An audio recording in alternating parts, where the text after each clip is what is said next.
Bonjour à toutes et à tous et bienvenue dans Podcast littéraire. Je suis Georges et je suis ravi de vous retrouver pour un nouvel épisode consacré à une pièce fondatrice du théâtre comique français, Les Précieuses Ridicules de Molière. Pour en parler, j'accueille comme toujours notre experte en littérature, Marthe. Bonjour Marthe. Bonjour Georges, bonjour à toutes et à tous. Aujourd'hui, nous allons plonger dans une comédie très drôle, mais aussi très fine, qui se moque du snobisme et de la fausse élégance du XVIIe siècle. Oui, cette pièce a été jouée pour la première fois en 1659, si je ne me trompe pas. Exactement, c'était la première grande réussite de Molière à Paris. Le public a adoré cette satire vive et légère où deux jeunes femmes, Madelon et Cato, ridiculisent elles-mêmes leur obsession du beau langage et des manières précieuses. Alors Marthe, pourriez-vous nous résumer l'intrigue principale de Les Précieuses Ridicules ? Bien sûr, l'histoire commence avec deux jeunes provinciales, Madelon et Cato, qui viennent s'installer à Paris chez Gorgibus, le père de l'une et l'oncle de l'autre. Elles veulent vivre comme des dames raffinées, comme les héroïnes des romans à la mode. Mais elles rejettent deux bons prétendants, jugés trop simples. Pour se venger, ces deux hommes, Lagrange et Ducroisy, envoient leurs valets déguisés en marquis et en vicomtes, Mascarille et Jodelet.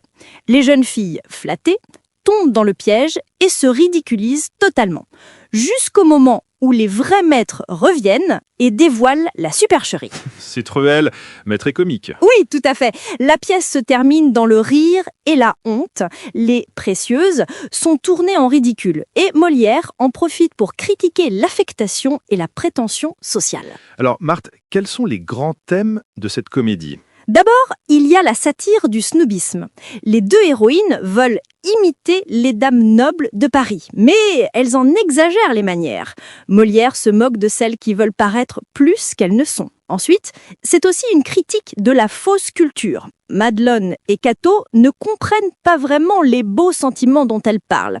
Elles répètent des mots compliqués pour se donner de l'importance. Un peu comme aujourd'hui, quand certaines personnes utilisent des mots savants sans vraiment savoir ce qu'ils veulent dire. Exactement.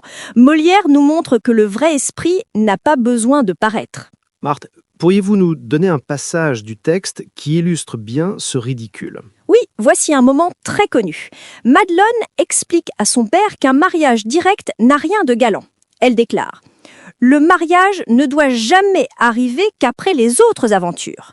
Voilà comment les choses se traitent dans les belles manières. » Ce passage montre à quel point ces jeunes femmes vivent dans un monde imaginaire, celui des romans précieux de Madeleine de Scudéry. Elles veulent vivre une histoire d'amour pleine de rebondissements, comme dans Clélie ou Le Grand Cyrus. Donc elles confondent la littérature et la réalité. Exactement, et Molière s'en amuse.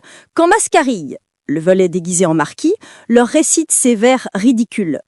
Tandis que, sans songer à mal, je vous regarde, votre œil en tapinois me dérobe mon cœur. Au voleur, au voleur ! Les jeunes filles trouvent ça merveilleux, alors que c'est complètement absurde. Ce contraste entre la bêtise et la prétention crée tout le comique de la pièce. Mais pourquoi Molière a-t-il choisi ce sujet ? Parce qu'à l'époque, vers 1650-1660, il existait un véritable mouvement des précieuses à Paris. Ces femmes cherchaient à élever les manières et le langage. Au départ, c'était un projet noble. Elles voulaient plus de respect et de finesse dans les relations. Mais certaines sont allées trop loin, jusqu'au ridicule. Molière n'attaque pas les femmes intelligentes. Il se moque de l'excès, de la prétention vide. Donc c'est à la fois une critique sociale et un appel au bon sens. Oui, tout à fait. Et aussi une réflexion sur la vraieté du langage. Pour Molière, parler bien, c'est parler juste, pas compliqué. Et selon vous, Marthe, pourquoi lire encore Les Précieuses Ridicules aujourd'hui ? Parce que la pièce reste d'actualité. On y retrouve le même travers humain, vouloir paraître plus cultivé, plus riche ou plus moderne qu'on ne l'est vraiment. Aujourd'hui, les précieuses ridicules existent toujours, peut-être sur les réseaux sociaux. On pourrait imaginer une version moderne avec des influenceuses qui parlent un français très recherché pour se donner un style. Exactement, et ce serait toujours la même leçon. La simplicité et la sincérité sont les vraies formes d'élégance. Merci beaucoup Marthe pour cette lecture passionnante et amusante. Nous avons vu que Les Précieuses Ridicules est bien plus qu'une simple farce. C'est un satire intelligent du faux goût, un portrait social de son temps et une œuvre toujours actuelle. Merci à vous, Georges. Et merci à nos auditeurs. J'espère que vous aurez envie de lire ou de revoir cette courte comédie pleine d'esprit. Merci à toutes et à tous d'avoir écouté Podcast Littéraire. La semaine prochaine, nous plongerons dans un autre chef-d'œuvre du théâtre français. En attendant, restez curieux, riez beaucoup et surtout, parlez vrai.